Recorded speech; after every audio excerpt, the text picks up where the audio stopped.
Merci, mesdames et messieurs. Et merci aussi à la régie de la télévision Alkouma TV. Merci aussi aux auditeurs de la radio leader Alkouma FM et aux téléspectateurs de la télévision, de la nouvelle télévision Alkouma TV. Le soleil se lève à l'est est notre slogan. Nous avons le plaisir et l'honneur de recevoir ici Madame le ministre de la Femme et de la Protection des Enfants, Dr Fatou Diané Gueye, qui est là au Sénégal à Tambacounda dans le cadre du Conseil des ministres, je dirais même de la tournée économique du président Macky Sall à Tambacounda. Elle nous a vraiment fait l'honneur d'accepter de venir sur notre plateau, échanger avec nous sur quelques questions liées à son département. Et Madame le ministre, nous sommes très ravis de vous recevoir. Bonjour. Bonjour, tout le plaisir est pour moi de participer aujourd'hui sur votre plateau spécial. Donc, profiter de notre présence à Tamba. Remercier le président Macky Sall qui m'a permis de revenir à Tambacounda. Mais également vous remercier de nous avoir invités à participer à ce plateau pour discuter des problématiques et surtout des questions qui concernent la femme. D'accord.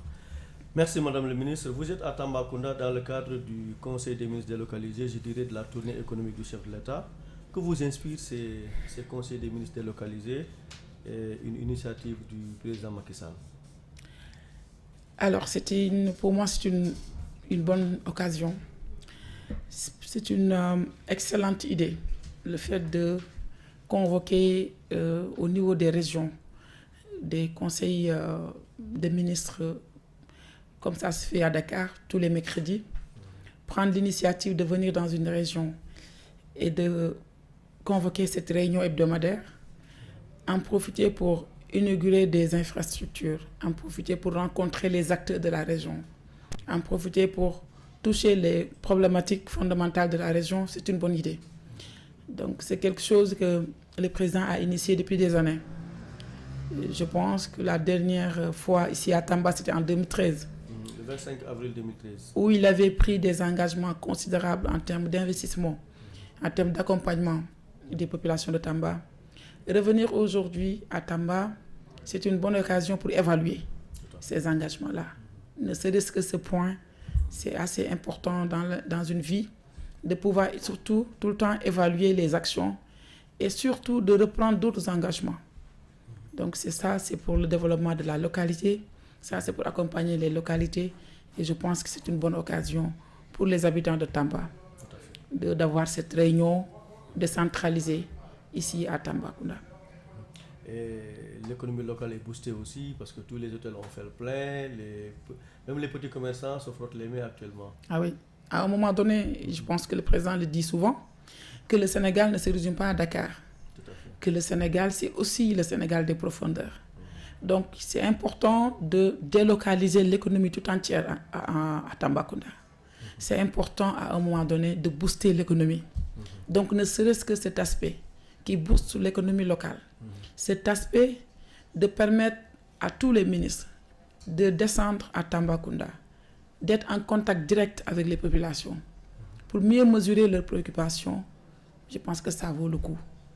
Et au-delà de tout ça, comme j'ai dit, le fait de constater visuellement les réalisations et de mesurer les impacts, le fait de reprendre encore d'autres engagements pour la population de Tambacounda, je pense que c'est des facteurs qui sont explicatifs et qui renforcent cette dimension de faire des conseils décentralisés. En tout cas, pour moi, c'est une excellente idée. Dans le cadre économique, du point de vue social, du point de vue éthique, mais également dans sa globalité, c'est une bonne chose de faire découvrir la ville. Parce que déjà, la découverte du point de vue touristique, pour beaucoup de ministres, pour beaucoup d'autres participants, c'est une bonne chose. Mais surtout pour nous, la possibilité de revenir en terre connue. Je pense que j'allais me revenir sur ça. Tambacounda est votre ville d'adoption, pour y avoir étudié du moins. Alors, peut-on dire que vous êtes en pèlerinage? J'aimerais, Madame le ministre, que vous nous racontiez un peu votre passage à Tamba. Oui, c'était un passage qui m'est resté dans la tête. Parce que 5 ans de ma vie s'est passé ici, en terre Tambacounda. j'étais en 5e collège. Donc la première fois à Tamba, c'était dans les années 94-95. J'ai fait le CM Thierno Souleymane Agne. Le premier collège de Tamba d'ailleurs. Oui. Donc j'y ai resté jusqu'à l'obtention du BFM. Après, j'ai été orientée au lycée Mame Cheikh Mbaye. C'était le seul lycée même de Tamba au temps. J'y resté jusqu'en terminale. Malheureusement, je n'ai pas terminé ma classe terminale parce que mon père a été affecté à Fatick, d'où j'ai obtenu mon baccalauréat.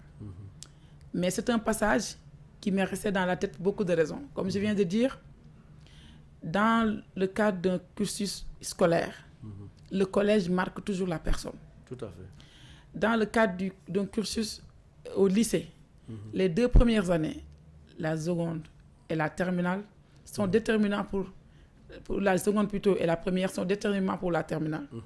Et je l'ai passé ici à Tamba, avec des professeurs extraordinaires qui sont restés gravés dans ma tête. Mais surtout avec des personnes, des jeunes filles et garçons. Je les ai connus en terre Tamba. On est restés jusqu'à présent ensemble. Je peux nommer l'ancien directeur ou directeur général de la DER, Pape Amadou Sarr. On a fait le lycée ensemble. D'autres personnes qui sont aujourd'hui dans des sphères décisionnelles, on a fait le lycée ensemble. Donc pour vous dire que c'est un passage qui me marque à vie, mais un passage qui me fait plaisir, parce que c'est là où j'ai été désigné comme meilleur élève du Sénégal. À Tamba. À Tamba. C'est là où j'ai reçu des présidents. Parce qu'ayant un père gouverneur, on vous donne le privilège de recevoir des présidents, comme c'est le cas aujourd'hui. Le président Macky Sall loge dans la gouvernance. J'ai reçu plusieurs fois. Oui. Et j'ai eu à recevoir plusieurs fois le président Abdou Diouf. Autant. Donc j'ai eu à recevoir le président Abdoulaye Wade. Donc c'est des passages, comme j'ai dit, qui m'ont marqué et qui me marquent toute la vie. Et c'est pourquoi d'ailleurs j'adore Tambacounda.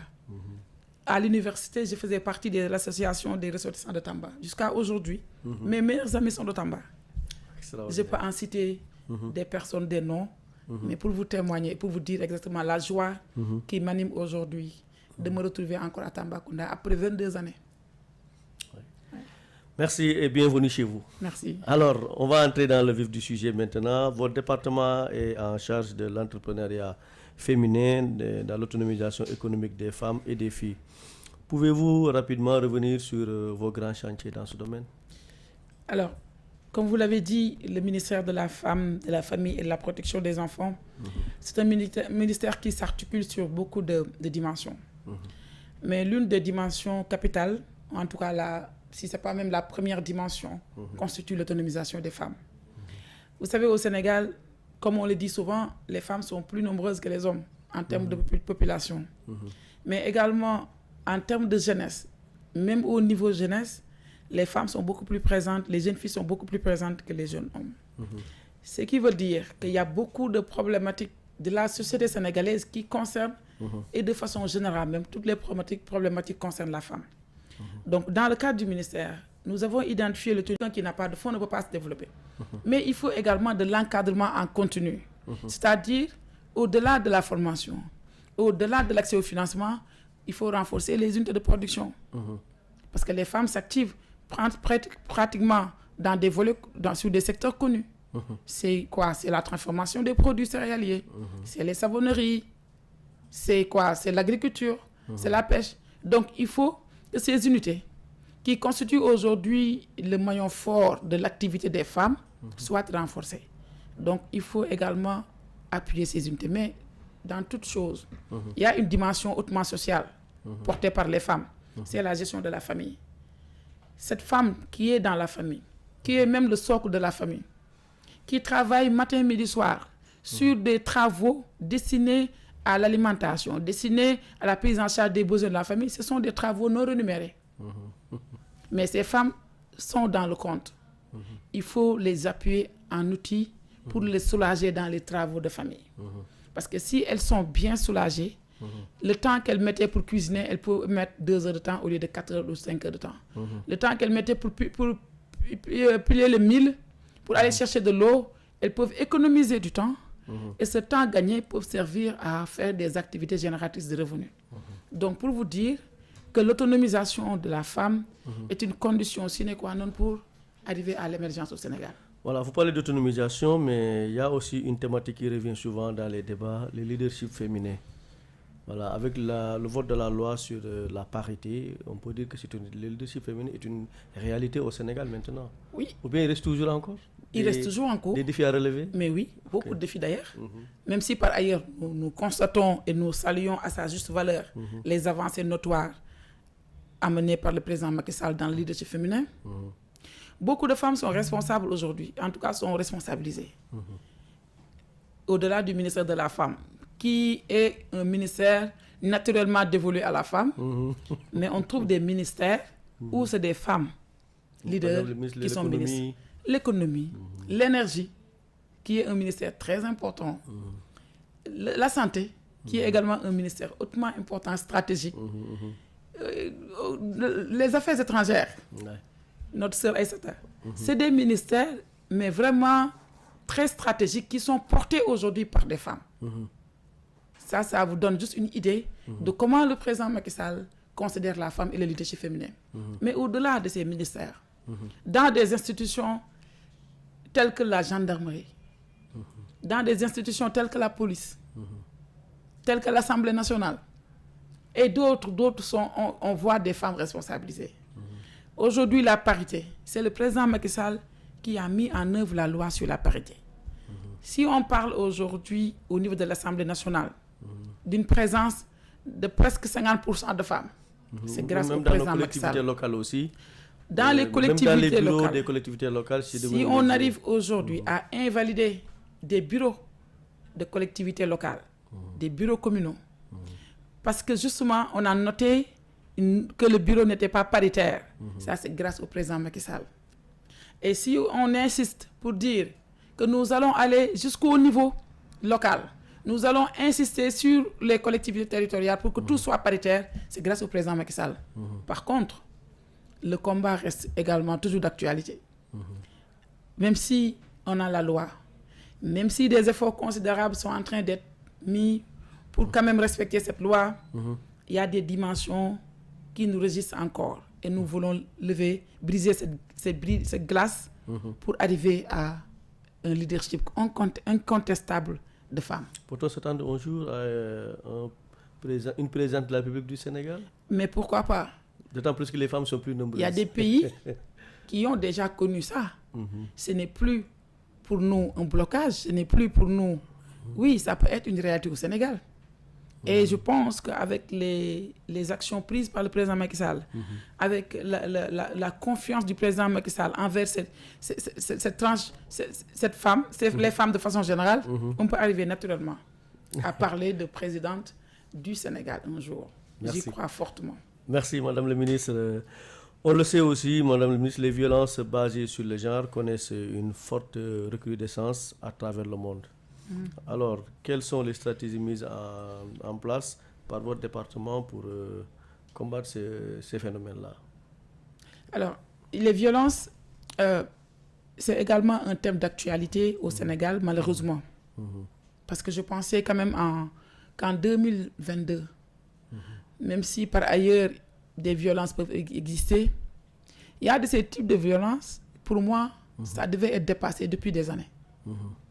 Parce que depuis qu'on parle de leadership féminin, depuis qu'on parle de repositionnement des femmes pour un développement économique et social au Sénégal, je pense qu'on devait quand même dépasser ce moment où on parle de violence physique sur les femmes.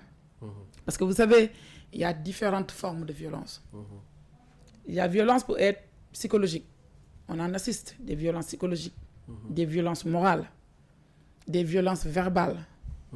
Mais c'est la violence physique que je ne tolère pas du tout, moi. Parce que quand on parle de la femme, on a un maillon faible en termes de présence physique. Parce que la différence entre un homme et la femme, c'est la force physique. Si on arrive à lever la main vers ce maillon faible, c'est une façon volontaire de l'humilier, une façon volontaire de la toucher. Pour moi, les violences, ça doit être, oui, toujours un thème d'actualité, mais la violence physique, ça doit être banni. De la même façon, de la même sorte que toutes les autres violences. Mais la violence physique, pour moi, c'est quelque chose qu'on ne devrait jamais, jamais parler au Sénégal. On est arrivé à un niveau où les femmes commencent à montrer d'autres formes de rapports entre hommes-femmes. Nous sommes dans une société de religion, où c'est soit la religion musulmane, chrétienne ou autre. Mais fondamentalement, nous sommes une société religieuse. Il y a, dans aucune religion, on accepte la violence sur les femmes. Dans aucune religion. Notre tradition ne l'accepte pas aussi. Donc, notre façon de vivre ne l'accepte pas. Donc, je ne comprends pas pourquoi aujourd'hui, ça demeure, cette violence physique sur les femmes. Les autres formes de violence aussi, nous en parlons régulièrement. Cette violence psychologique sur la femme, mais la violence économique, c'est une réalité. Quand une femme n'a pas la possibilité de nourrir sa famille, quand l'homme qui est chef de famille, parce que jusqu'à présent au Sénégal, le code de famille dit que l'homme est chef de famille. Quand l'homme, le chef de famille, ne peut pas satisfaire les besoins de la famille, quand la femme décide ou volontairement va chercher pour nourrir la famille, parfois, elles sont violentées. Dans ce jeu, d'aller chercher à nourrir la famille. Cette violence économique, que j'appelle économique, moi, parce que c'est tellement important, c'est tellement dur, c'est tellement touchant de voir une femme qui n'a pas la possibilité de nourrir sa famille et de l'interdire. J'allais me revenir sur cette question, c'est-à-dire aujourd'hui, on voit carrément beaucoup de les divorces. Voilà, il y a beaucoup de cas de divorce et souvent les femmes sont les plus exposées, surtout si vous avez des femmes qui ont des enfants à nourrir et qui deviennent, on a des familles monoparentales et elles sont exposées à beaucoup de choses. Est-ce que votre ministère a des stratégies pour aider, soutenir un peu ces femmes dans ces situations difficiles et je dirais même précaires? Alors, j'allais terminer sur les violences. Pour en parler sur les dispositifs qui sont au niveau du ministère pour prendre en charge ces violences-là. Et ce sont les mêmes dispositifs qui répondront à la question suivante sur les divorces. Tout à fait.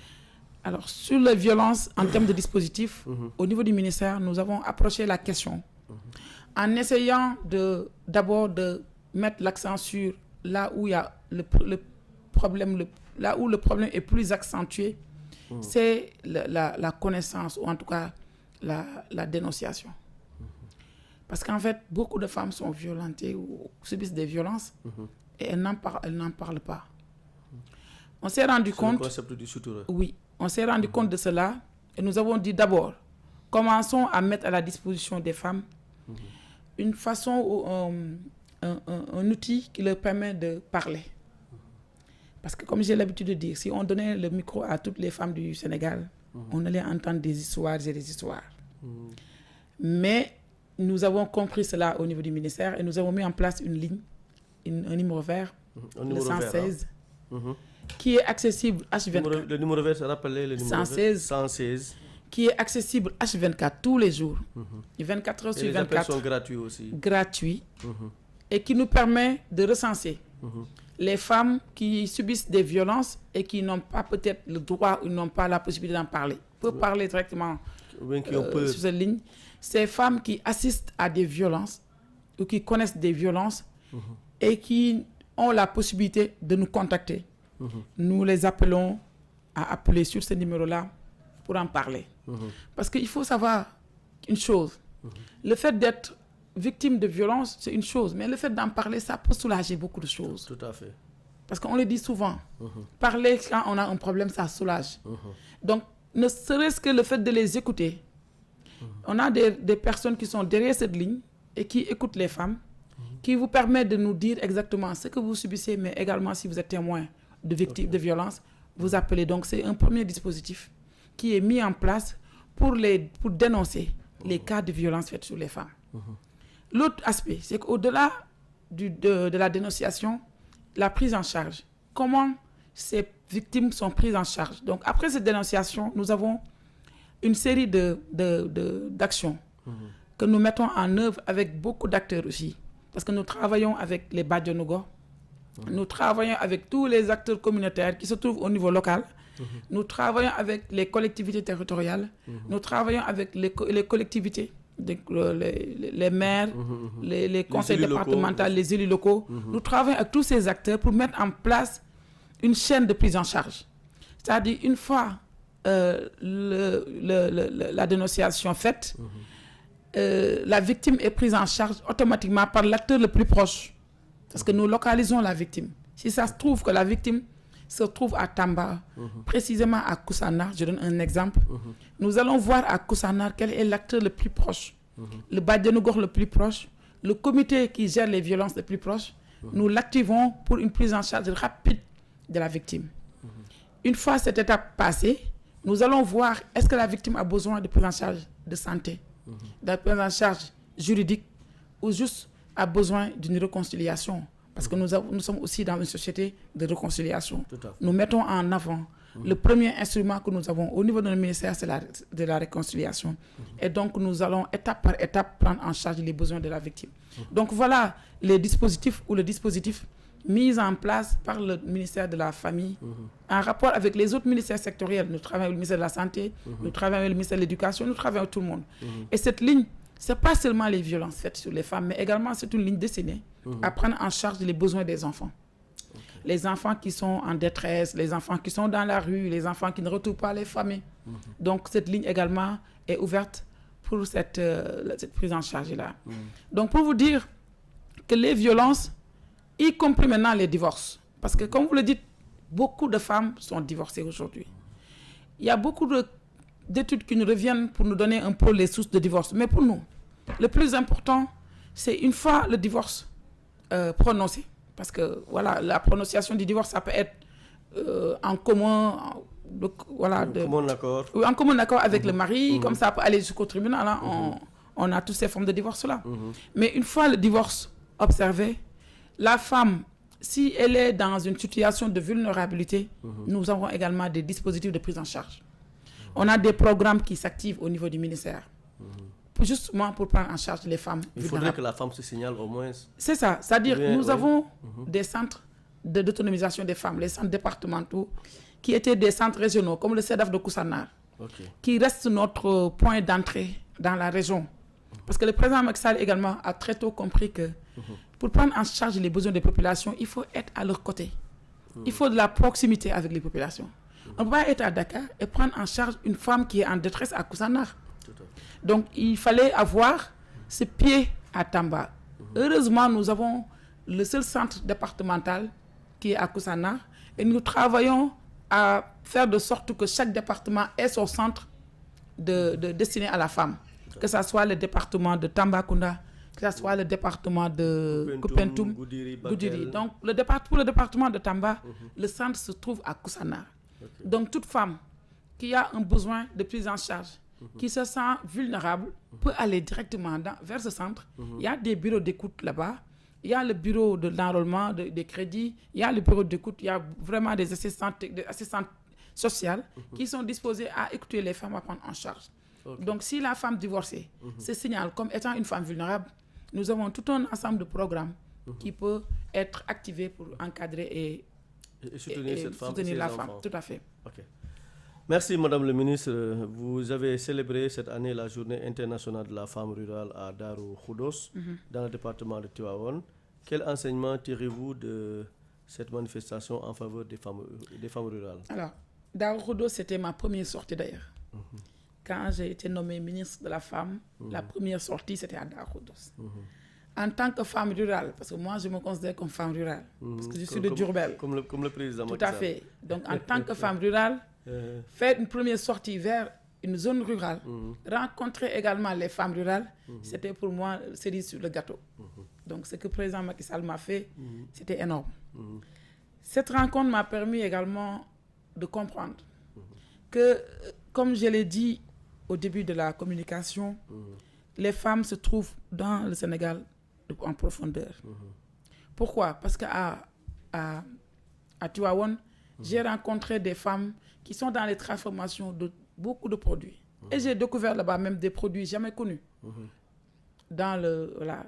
sur la table des produits du Sénégal.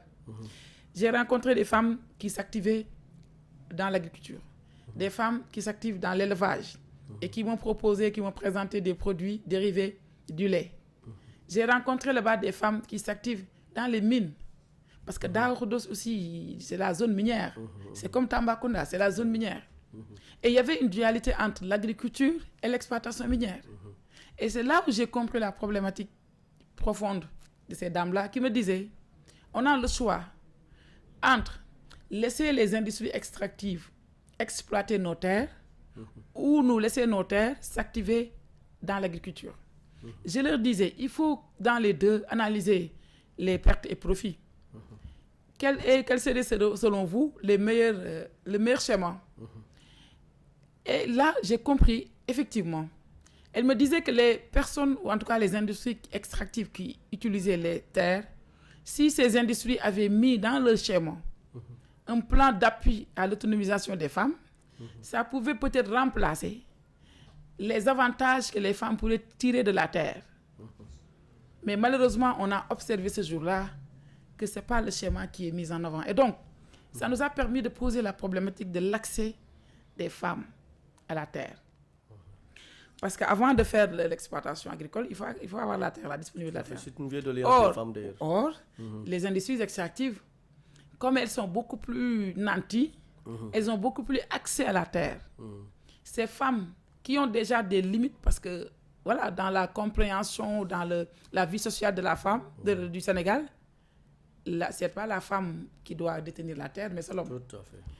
Donc, ce problème, nous l'avons approché à Darou Khoudoss et ça m'a permis de travailler avec des organisations et des associations pour résoudre ça. Parce que nous l'avons vu à Darou Khoudoss, mais ça doit être pareil ici à Tambacounda, qui est également une zone minière. Donc, cette dualité agriculture-activité minière, il faut la poser sur la table. Et il faut insister pour que ces sociétés qui exploitent les terres dans le cadre de l'activité minière mettent dans leur schéma de développement ou dans leur schéma d'assistance ou dans leur RSE l'accompagnement des femmes à travers des activités génératrices de revenus. Tout à fait. Je pense que c'est cette façon combinée qui nous permettront d'avoir un schéma où toutes les parties prenantes seront à l'aise. Mais quand on exploite... Qu'en est-il de l'allègement des travaux voilà. Oui, on est dedans dans l'allègement. C'est un élément de l'autonomisation des femmes. Parce qu'une femme, comme je l'ai dit, qui travaille dans les champs, qui travaille ou bien dans les maisons, qui doit piler le mil aussi, qui doit aller chercher de l'eau à travers des bassines, revenir, préparer à manger.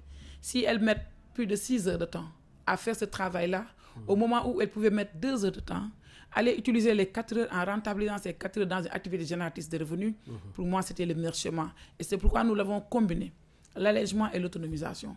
On allège les femmes, les travaux des femmes, pour gagner en temps, pour gagner en efficacité, utiliser maintenant ce temps gagné pour rentabiliser en activité génératrice de revenus. Donc, c'est des actions combinées au niveau du ministère et nous veillons à ce que les femmes soient allégées dans le cadre de leurs travaux, comme j'ai dit, travaux domestiques, parfois même non rémunérés, mais utiliser le temps gagné dans l'autonomisation des femmes. D'accord. Alors, revenons sur les grands axes de la politique de votre département en matière de protection des enfants.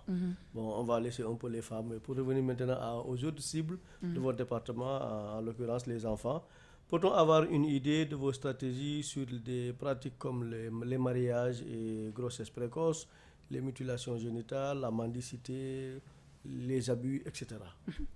Alors, l'autre volet très important dans le cadre de notre mission, c'est les enfants.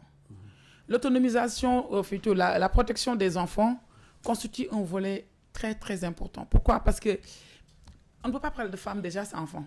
Parce que ce sont les femmes qui sont les mères qui gèrent les enfants. Et si nous voulons rendre autonome une femme, il faut prendre en charge son enfant. Beaucoup de femmes sont restées dans les maisons parce que malheureusement, n'ont pas la possibilité de faire garder leur enfant quelque part ou en tout cas de gérer la famille. Donc, elles sont obligées de rester dans la maison. Donc, logique pour logique, si nous voulons avoir un développement porté par les femmes, des femmes autonomes, il faut prendre en charge ces enfants. La prise en charge des enfants, c'est d'abord la prise en charge en termes de garde, c'est-à-dire où mettre les enfants dans un lieu sûr qui permettront à la mère de travailler paisiblement. Et dans ce cadre, on a développé ce qu'on appelle les cases des tout-petits, qui sont des garderies d'enfants mises en place par les autorités, mais de façon communautaire. Parce qu'avant aussi, on avait du mal à trouver une famille vulnérable qui amène ses enfants dans les crèches ou dans des écoles privées. Donc, nous avons développé les garderies d'enfants. Ces garderies communautaires permettent aux enfants, permettent aux femmes de garder en sécurité les enfants et d'aller travailler. Dans ces garderies, nous mettons de l'enseignement de qualité. Donc, qui permettent à ces enfants-là, une fois l'âge d'accéder à l'école normale, avoir des bagages, préparer l'enfant avant l'accès. Parce que des études également ont montré que des enfants qui sont passés par les garderies ont beaucoup plus de chances de réussir dans les écoles primaires. Tout à fait. Et donc, c'est pourquoi nous mettons l'accent sur un enseignement de qualité, une garde de qualité dans ces garderies d'enfants.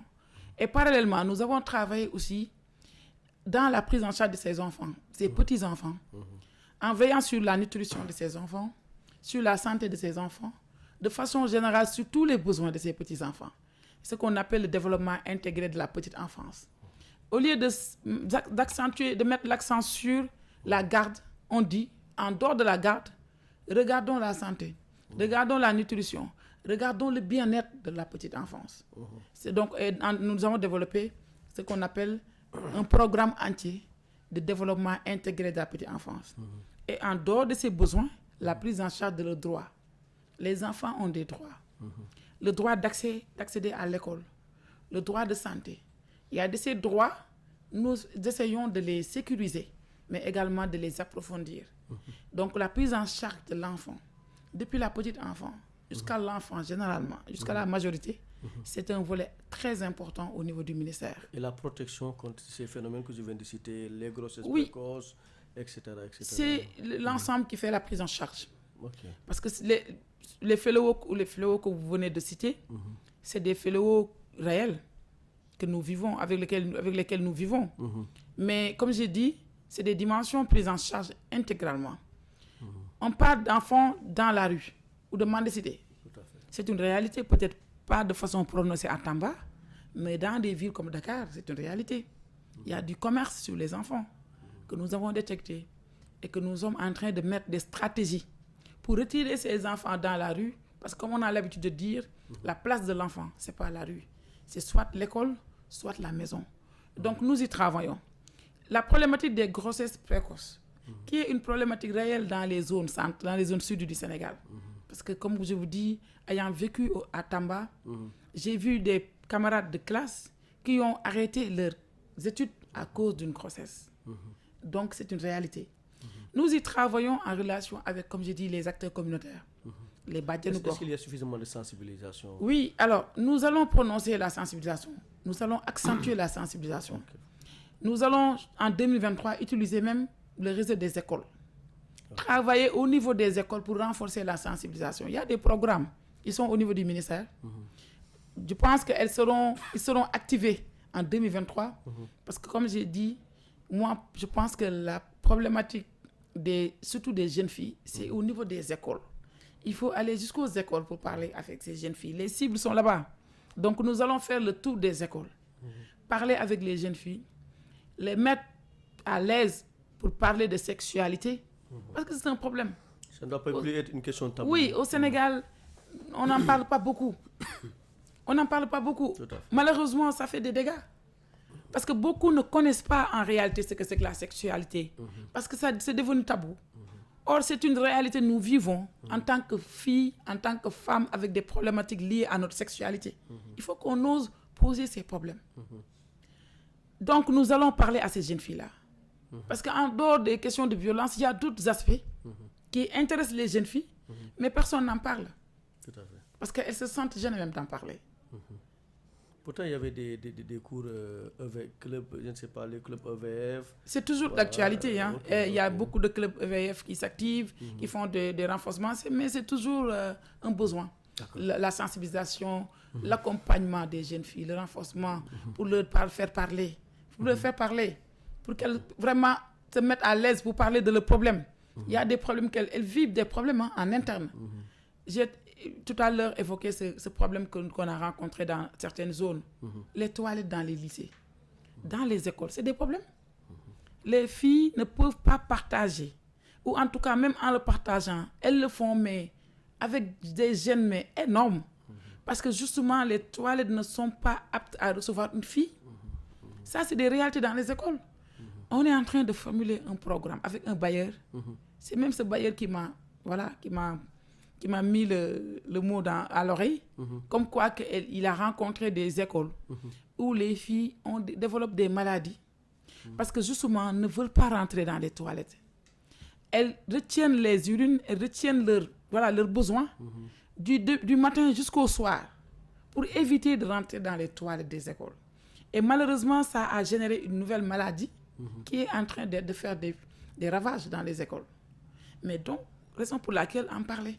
Il faut en parler. Il faut qu'on en parle, ces sujets. Et donc, vous comptez lutter contre Mais oui, on va améliorer les conditions d'existence des filles à l'école. Mais c'est ça notre rôle. Notre rôle, c'est de voir toutes ces problématiques. Parce que comme je dis, les problématiques aussi, ça évolue. Ça évolue. Il y a des problématiques posées, peut-être les années 80. Ce n'est plus d'actualité. Mais il y a de nouvelles problématiques qui intéressent les filles, qui intéressent les femmes. On n'en parle pas. Donc moi, mon objectif, en tant que femme et en tant que jeune femme, c'est de faire poser toutes ces nouvelles problématiques-là et de développer des prises en charge claires. Vous avez parlé tantôt de sensibilisation. Aujourd'hui, le numérique nous offre beaucoup d'opportunités et les filles aussi, chaque fille presque a sa tablette ou bien son téléphone portable. Est-ce que vous ne pensez pas qu'il serait bien de passer par le numérique ou bien le digital pour davantage sensibiliser? Tout à fait. Nous allons utiliser le numérique. De toute façon, nous sommes obligés d'utiliser le numérique.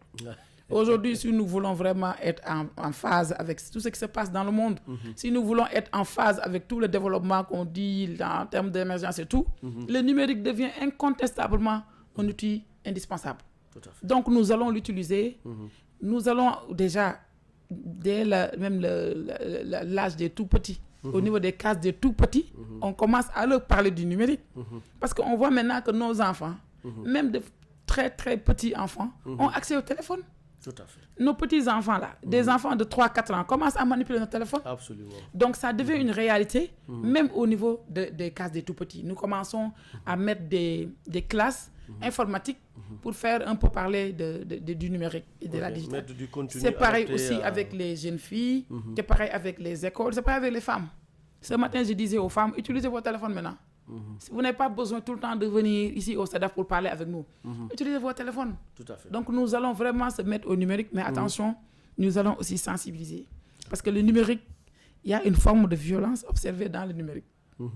Des femmes sont violentées à travers Internet. Non, ça c'est une réalité. Des femmes sont violentées. Les contenus, on met du n'importe quoi, excusez-moi du terme. Mais également, aujourd'hui, il y a des menaces il y a même des suicides. Hein. Parce qu'on dit, oui, j'ai vu votre photo. Si vous ne faites pas attention, moi, je la publie. Ça, c'est une violence extrême. Harcèlement. Mais tout ça. Donc, il faut faire attention. Oui, pour le numérique, mais de façon sécurisée, de façon responsable et de façon consciente. Tout à fait. Alors, on va évoluer un peu, continuer le débat. N'est-ce pas, l'absence de pièces d'état civil est une forme de violation des droits de l'enfant. Et pourtant, nombreux sont les enfants, surtout en milieu rural, qui n'ont pas de pièces d'état civil. Voilà. J'ai pu remarquer depuis quand même notre présence à Tamba, les acteurs avec lesquels j'ai parlé depuis ma présence ici me reviennent sur les états civils. Donc j'ai posé la question pour voir est-ce que réellement c'est une problématique avérée. Mais oui, je confirme. Parce que même avant votre question, j'ai pu vraiment rencontrer des acteurs qui m'ont parlé des problèmes d'état civil. Alors, c'est un problème qui n'est pas propre à Tambacounda. On l'a constaté sur tout le Sénégal. Que même dans ma chère région à Diourbel, c'est une réalité. On a vu des élèves qui ont failli ne pas faire l'entrée en 6e ou le bac parce que ne disposons pas d'extrait de naissance. Donc c'est un problème que nous sommes en train de prendre en charge en rapport avec les autres ministères concernés, mais surtout en rapport avec la case des tout-petits. Pourquoi je le dis? Parce que les problèmes devront se régler au niveau plus bas. Qu'on n'attende pas jusqu'au bac, jusqu'au CM2, ou jusqu'à... Oui, pour revendiquer la pièce d'identité ou revendiquer l'extrait de naissance. À mon avis, les enfants, depuis la naissance, devront avoir un extrait de naissance. Donc malheureusement, pour avoir un extrait de naissance, il faut une déclaration de naissance. Tout à fait. Si des enfants naissent sans être déclarés, mais c'est là aussi c'est un problème. Donc, d'où la responsabilité des parents aussi. Il faut déclarer. Et la déclaration des naissances, beaucoup de choses, beaucoup d'outils sont mis en œuvre. Moi, j'ai vu des villages qui m'ont dit que le chef de village a un registre maintenant. Un registre de naissance. Tout à fait. Où le chef de village peut délivrer, même si ce n'est pas un ex reconnu, mais un papier, pouvant permettre aux parents de s'enregistrer au niveau des états civils. Tout à fait. On me dit même parfois les imams, on leur demande d'avoir des registres. Tout à fait. Parce que ce sont ces imams-là qui vont baptiser les enfants. Donc je me dis que l'État a tout fait. L'État a vraiment tout fait. Maintenant, il reste la responsabilité des parents. Donc nous lançons un appel aux parents. L'acte de naissance est un droit. Il faut que les enfants accèdent à leurs droits. Et l'acte de naissance est un droit. Et ce droit, nous le revendiquons aux parents. Parce que si j'allais comprendre, si on me dit que le parent est parti, mais au niveau état civil, on refuse de l'enregistrer, oui, il n'y a pas de... Non. En ce moment, ce n'est pas ce problème-là. En ce moment, le problème réel, c'est qu'il n'y a pas de déclaration de naissance. Donc, c'est aux parents d'aller déclarer les enfants. Mais en dehors de cela, nous essayons de mettre en place une stratégie. Ces enfants qui ne sont pas encore déclarés sont nombreux dans les crèches. Nous travaillons avec le PIPA-DHS, qui est un programme dans la Banque mondiale, qui prend en charge les enfants, les tout petits enfants, pour mettre en place au niveau de nos cases des tout petits, la possibilité de régulariser des enfants. En tout cas, tout enfant inscrit dans une case va avoir son extrait de naissance. Et j'ai même vu que même dans la distribution des bourses sociales, cette condition est exigée. Pour que la famille puisse continuer à bénéficier de bourses sociales, il faut impérativement que tous les enfants de cette famille soient déclarés à l'état civil. C'est ça, l'État, comme je vous dis... Il y a beaucoup de mesures quand même. Oui, l'État pense que quand même c'est une condition sine qua non dans l'évolution normale d'une personne. L'existence, parce que ça, c'est un problème d'existence. Si vous n'avez pas la pièce, ça dit on ne vous reconnaît pas comme Sénégalais. Donc l'existence, le début, c'est d'avoir d'abord l'extrait de naissance, après la pièce d'identité, qui vous donne l'identification nationale pour vous compter parmi les Sénégalais. Il y en a plein qui ne sont pas comptés. Or, c'est des Sénégalais de mère et de père, donc des Sénégalais de droit. Mais malheureusement, si l'enfant n'est pas déclaré, on ne peut pas le considérer comme Sénégalais, malheureusement. Ouais, bientôt, ce sera la fin de cette émission, mais je voudrais que vous reveniez un peu sur les activités parallèles que vous avez menées à Tamba, parce que vous venez de Koussanar, vous venez de me dire tout à l'heure. Ouais. Voilà, et en marge de cette tournée ou bien de ce conseil des ministres délocalisés, qu'avez-vous mené comme activité sur le terrain? Beaucoup d'activités. J'ai profité de ma présence à Tamba pour faire vraiment le bouchon double. C'est-à-dire les équipes ne se sont pas reposées. Okay. Depuis 4 jours, on est sur le terrain. Beaucoup d'activités. D'abord, nous avons inauguré à Koussanar le bureau d'enrôlement des femmes, qui est le premier bureau d'enrôlement du Sénégal. Ça, c'est important, il faut le dire, il faut l'insister. Et quel est le rôle de ce bureau? Quelles sont les missions de ce bureau d'enrôlement? C'est un bureau qui est mis en place pour centraliser les demandes de financement des femmes. Okay. Parce que nous avons constaté que nous avons beaucoup de programmes et projets au niveau du ministère de la Femme qui reçoivent des femmes et qui accompagnent des femmes. Mais pas de façon synchronisée, pas de façon centralisée. Et ça me donne moi-même des possibilités pour faire un suivi global de combien de femmes ont été encadrées par les instruments, les outils du ministère de la Famille et combien de femmes restent à encadrer. Nous avons ce même problème. Quand on passe du ministère de la Femme pour arriver au FONGIP, parce que ce n'est pas que le ministère de la Femme qui finance, le président a développé beaucoup d'outils pour la prise en charge. Mais oui, je vous dis, le président a développé beaucoup d'outils pour accompagner, encadrer les femmes et les jeunes. En ce qui concerne les femmes, il y a le FONGIP, il y a l'ADER, il y a le 3FPT qui prend en charge la formation. Le volet formation. Il y a l'ONFP qui forme aussi. Il y a le PROMIS, qui est le programme de microfinance islamique. Donc 5 instruments. Et comme par hasard, 5 instruments portés par des femmes. Parce que l'administrateur du FONGIP, c'est une dame. Ma sœur Thérèse Faye. L'administrateur ou la directrice générale 3FPT, Abissé, c'est une dame. Le 3FPT, Sophie Diallo, c'est une dame. Le PROMIS, Nene Fatmata, c'est une dame. Donc, le président a donné l'occasion rêvée aux dames de satisfaire tous leurs besoins. Tout à fait. Et donc, tous ces instruments qui travaillent et qui recensent les demandes de financement et qui financent par ailleurs, si on n'a pas une base de données centralisée, ça va être très difficile de mesurer l'impact de ces instruments dans le développement des femmes. Donc c'est pourquoi nous avons initié un bureau d'enrôlement au niveau du ministère de la Femme qui n'a rien à voir avec le bureau d'enrôlement du Promise, avec le bureau d'enrôlement du FONGIP, avec le bureau d'enrôlement de 3FPT, avec le bureau d'enrôlement également de la DER. Mais l'objectif, c'est qu'à terme, tous ces plateformes d'enrôlement soient synchronisées pour avoir une seule base de données. Pour dire qu'en 2023, le ministère de la Famille a financé ou encadré 1 million de femmes. Le ministère, ou en tout cas la DER a encadré, les autres outils ont encadré. Et la somme donnera au présent véritablement le niveau d'encadrement des femmes. Donc c'est pourquoi nous avons installé et inauguré ici à Koussanar, à Tamba, le premier bureau d'enrôlement pour les crédits pour les femmes. Donc ça s'appelle plateforme Crédit Femmes, disponible à Koussanar et accessible à toute population de Tamba. Tout le département de Tamba peut s'enrôler. Et même la région de Tamba. Si vous êtes organisé, vous êtes un groupe de femmes de 10, vous êtes dans une activité de développement ou économique identifiée, allez là-bas directement. On va vous enrôler, mais gratuitement, et que le ministère de la Femme va vous encadrer également gratuitement. Donc ça, on l'a fait en marge du conseil. Inauguré notre premier bureau d'enrôlement ici à Tamba. Et c'est le premier bureau d'enrôlement également au niveau national. Ça, c'est important. Nous avons également fait, en marge de cette visite, nous avons rendu visite à des unités de production qui s'activent dans la transformation de céréales. Des braves dames qu'on a rencontrées à Koussanar. Vraiment des femmes qui méritent un accompagnement. Des femmes qui sont développées à elles seules ou bien qui ont vu peut-être un ONG qui est venu les appuyer. Donc nous engageons à les accompagner. Mais également, nous avons vu des femmes agricultrices qui sont dans le maraîchage, qui s'activent tous les jours pour prendre des produits, écouler à Koussanar, revenir au village pour préparer à manger. Donc bref, nous avons profité de la visite du président. Vous étiez aussi au terrain de la gare. Il y avait quoi là-bas? Il y avait une manifestation, c'était la remise des financements. Parce que nous avons financé.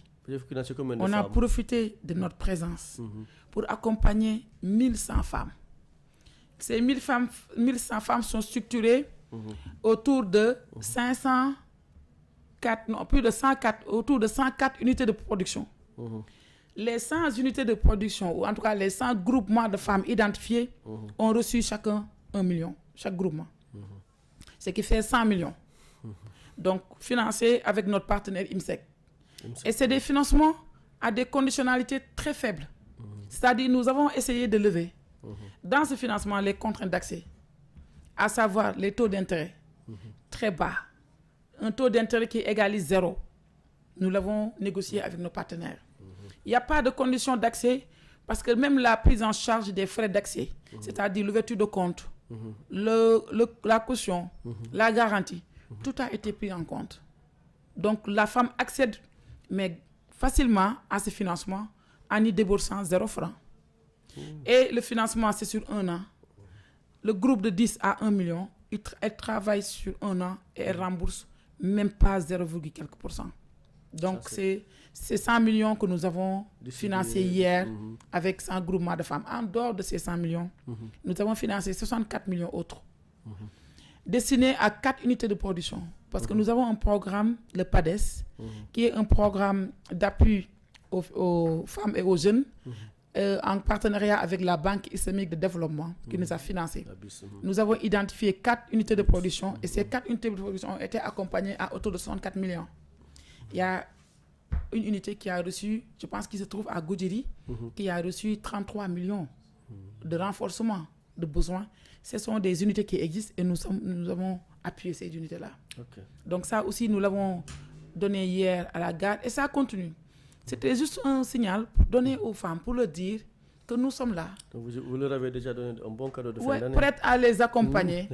Et en plus, hier, on l'a annoncé, nous travaillons en parfaite collaboration avec le 3FPT, avec la DER, avec le FONGIP.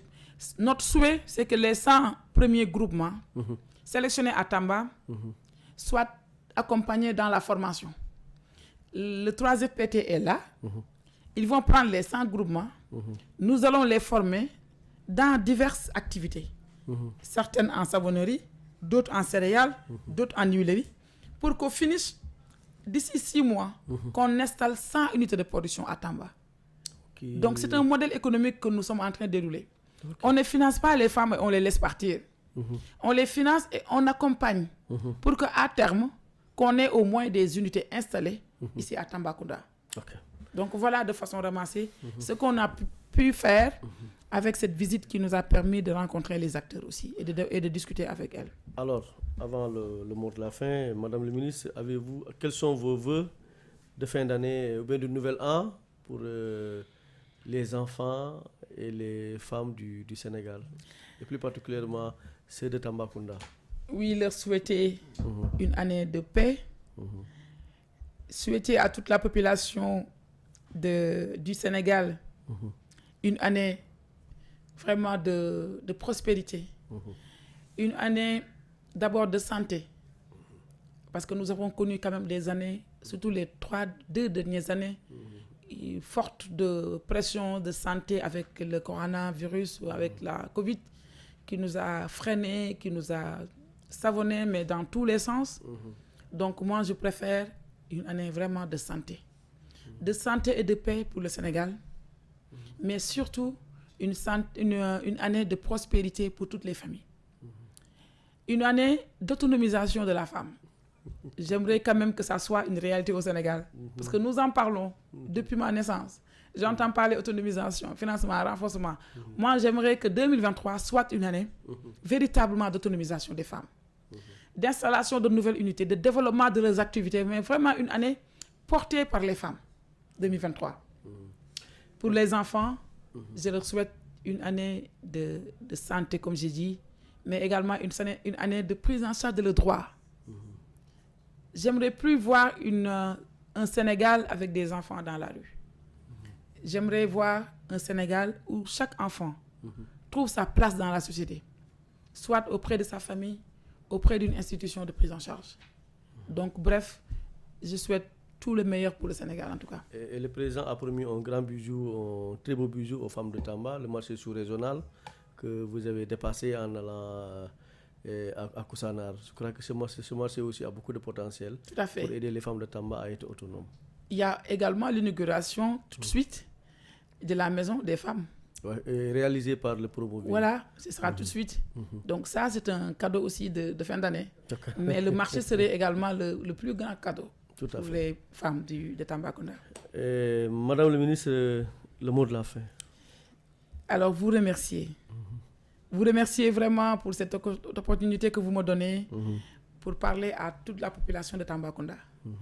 Comme je vous ai dit, mon retour ici à Tamba, c'est quelque chose de grand pour moi. J'étais à Tamba en tant que jeune, en tant qu'élève, en tant qu'enfant. Je suis revenu en tant que ministre, c'est une fierté énorme. Hier, je l'ai dit au président de la République, quand il me disait que j'étais permis de revenir à Tamba, j'ai dit, Monsieur le Président, c'est le plus grand cadeau de Noël, en fait, de fin d'année que vous me donnez, que vous m'offrez. Donc, pour vous dire vraiment ma fierté, pour vous dire le bonheur que j'ai aujourd'hui de passer ces jours avec vous, mais pour vous dire que je suis toujours de Tamba. Merci. J'ai Tamba dans mon cœur. Merci. Parce que comme j'ai dit, j'ai passé 5 ans de ma vie inoubliable ici à Tambacounda. Donc, sachez que c'est toujours votre enfant. Sachez que c'est votre sœur qui est toujours ministre de la Femme et avec fierté, comme je l'ai dit, moi je me trouve une Tambacoundoise, comme on dit. ci kàddu yu gàtt ci wolof ban message ngay lancé Tambacounda ñu lay déglu en tant que ministre de la Femme.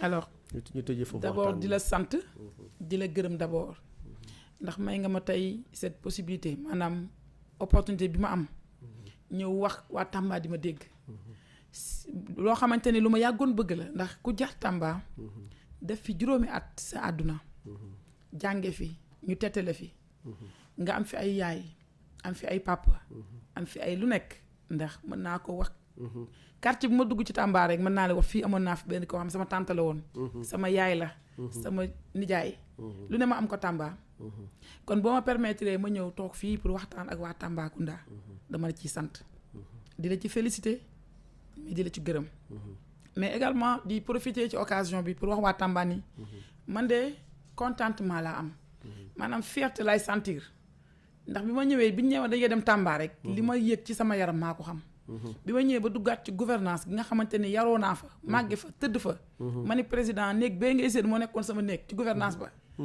loolu mënatuma koo dundaat donc là je suis en train di dawal sama bopp bi ay souvenirs yu yàgg mais wax dëgg yàlla bég naa kontaan naa di leen xamal daal doomu Tamba moo toog tey di wax te bu ma koy wax fierté laa koy waxee ndax Tamba jox na ma lu ma benn dëkk joxul mooy sama année scolaire bi yëpp ma jàngee ko fi 5e collège ba terminal loolu mooy la vie scolaire d'une personne te fii laa ko defee donc seen doom moo nekk ministère de la femme liggéey bi ma président sant nag ma war koo liggéeyal Sénégal yëpp njëkkee ko Tamba ndax sama sortie bu njëkk ngi nii bañ ma nomee ba tey c'est vrai dem nañ def ay tour ay Daaru Xuddoos def ay activités mais sortie tournée ñëw ci département toog fi ay fan maa ngi koy doog a def ma njëkkee ko Tamba sama fierté la comme on dit que hasard amul quoi. hasard amul yàlla mooy def yàlla mi xam ne fii laa jaaroon ngeen formé ma jàngal ma dem ñëwaat am lu ma yor jëmale ko ci askan bi ñu jox ma possibilité ma njëkk ko jox waa Tamba dama ciy sant yàlla bu wér